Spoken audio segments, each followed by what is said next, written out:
കാൽമുട്ട് വേദന നമുക്ക് വളരെയധികം കൂടിക്കൊണ്ടിരിക്കേണ്ട ഒരു കാലാണത്.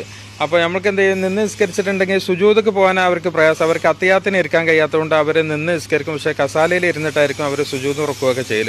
അപ്പോൾ അവർക്ക് വേണ്ടിയിട്ട് ഞങ്ങളൊരു പുതിയ പ്രോഡക്റ്റ് ഇറക്കിയിട്ടുണ്ട്. അപ്പോൾ നമ്മളിപ്പോൾ പള്ളികളിലൊക്കെ നിസ്കരിക്കുമ്പോൾ കാണാൻ ഒരുപാട് കസാലകൾ എണ്ണം കൂടിയൊക്കെയാണ് ചെയ്യേണ്ടത്. അപ്പോൾ ഈ റംസാനൊക്കെ വരാൻ പോകണം. ഇതേപോലെയുള്ള ഓരോ സ്റ്റെപ്പുകൾ വരെ 4-5 ചെയർ വന്നിട്ടുണ്ടെങ്കിൽ ബാക്കിൽ തുടർന്ന് നിസ്കരിക്കുന്നവർക്കൊക്കെ ഭയങ്കര പ്രയാസമാണ് അത് ഉണ്ടാക്കൽ. അപ്പോൾ ഇതേപോലെ മുട്ടുവേദന അനുഭവപ്പെടുന്നവരെ ഇതേപോലെ അത്തിയാത്തിന് ഇരിക്കാൻ പറ്റാത്തൊരു സാഹചര്യമാണ് അവർക്കുള്ളത്. അപ്പോൾ അവർക്ക് വേണ്ടിയിട്ടാണ് ഞങ്ങൾ ഈ പ്രോഡക്റ്റ് ഉണ്ടാക്കിയിട്ടുള്ളത്. നിങ്ങൾ ഇതേപോലെയുള്ള ഒരു പ്രോഡക്റ്റ് വാങ്ങിച്ച് വെച്ചിട്ടുണ്ടെങ്കിൽ നിങ്ങൾക്ക് ഇരുന്ന് നിസ്കരിക്കാൻ തന്നെ പറ്റും. അതേപോലെ സുജൂദക്ക് പോകാനും അത്തിയാത്തിന് ഇരിക്കാനൊക്കെ പറ്റും. അപ്പോൾ ഒരു ചെയർമിൽ ഇരുന്ന് ബുദ്ധിമുട്ടേണ്ട ഒരു ആവശ്യമില്ല. നിങ്ങൾക്ക് സുജൂദ് സുഖമായിട്ട് ചെയ്യാൻ പറ്റും. അപ്പോൾ ഈ ഒരു പ്രോഡക്റ്റ് നിങ്ങൾക്ക് ആവശ്യമുള്ളവർ ഞങ്ങളായിട്ട് വാട്സപ്പിൽ ബന്ധപ്പെട്ടാൽ മതി. ചെറിയൊരു പ്രൈസിന് നിങ്ങൾക്ക് കൊറിയർ അയച്ചാൽ വീട്ടിലെത്തിക്കാൻ പറ്റുന്ന അടുത്തുനിന്ന് വീട്ടിലേക്ക് എത്തിച്ചേരും. അപ്പോൾ ചെറുതായിട്ട് മുട്ടുവേദനയൊക്കെ ഉള്ളവർ കസാലയിൽ ഇരുന്ന് നിസ്കരിക്കണേക്കാളും എത്രയോ ബെറ്റർ